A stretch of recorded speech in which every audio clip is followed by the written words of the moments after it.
बेंगलुरु में एशिया के सबसे बड़े एयर शो एरो इंडिया 2025 की शुरुआत हो चुकी है।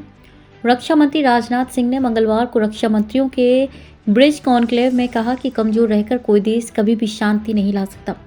केवल मजबूत होकर ही हम बेहतर दुनिया के लिए काम कर सकते हैं।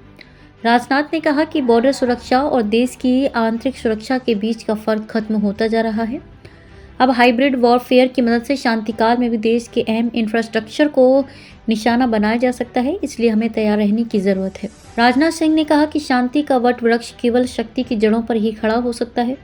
भारत ने अपनी रक्षा क्षमताओं को मजबूत करने के लिए कड़ी मेहनत की है। मुझे लगता है कि एरो इंडिया के रूप में एक और महाकुंभ शुरू हुआ है। प्रयागराज महाकुंभ आत्मखोज का कुंभ है, वहीं एरो इंडिया रिसर्च का कुंभ है। राजनाथ बोले, आतंकवाद, साइबर अपराध भारत के लिए चुनौती। राजनाथ सिंह ने कहा कि आतंकवाद, साइबर अपराध, मानवीय संकट और जलवायु परिवर्तन से होने वाली आपदाएं भारत के लिए बड़ी चुनौती हैं, जो सीमाओं से परे जाकर दुनिया को प्रभावित कर रही हैं। उन्होंने ब्रिज पहल के जरिए वैश्विक सहयोग और सुरक्षा साझेदारी को मजबूत करने की बात कही।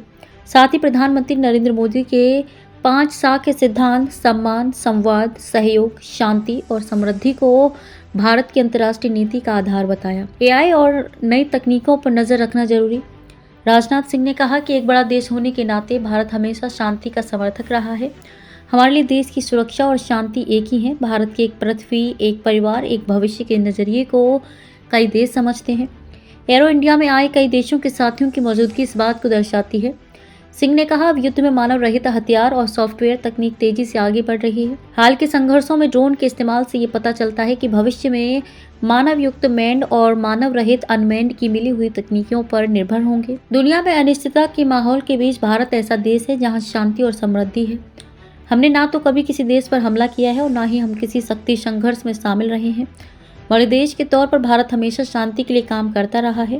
ब्रिज कॉन्क्लेव में शामिल हुए 30 देशों के मंत्री, कॉन्क्लेव में 30 देशों के डिफेंस मिनिस्टर और 90 से ज्यादा देशों के प्रतिनिधि हिस्सा लेने पहुंचे।